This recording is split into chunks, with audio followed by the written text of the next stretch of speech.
Mankoba ka-30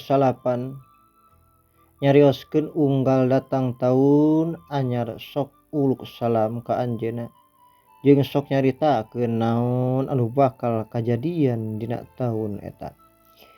Dicarioskeun dina Bahjatul Asror Sayyidina Abdul Qadir. Hiji waktos ngalayang ngawang-ngawang di luhureun mangrebu jalma dina majlis. Anjeunna bari sasauran kieu, henteu bijil panon poe anging mere salam ka kaula. Jeung unggal datang taun anyar kudu bae mere salam ka kaula. Jeung nyaritakeun naon-naon barang anu bakal kajadian dina eta taun. Jeung datang bulan tuluy mere salam ka kaula jeung nyaritakeun naon-naon barang anu bakal kajadian dina eta bulan. Jeung datang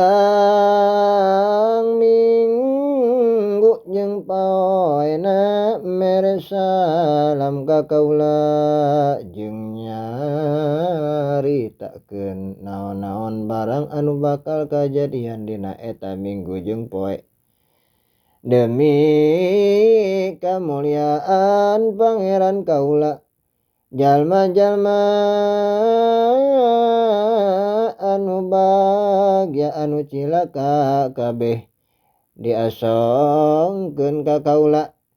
Jeung jejelamaan panon kaula aya dina Lauhil Mahfuz.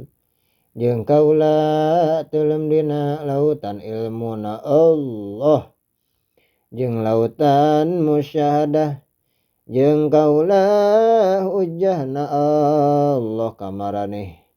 Jeung kaula anu jadi gaganti Rasulullah sallallahu alaihi wasallam. Jeung kaula ahli warisna di bumi, manusia aya guruna, jin aya guruna, malaikat aya guruna, ari kaula guruna kabeh.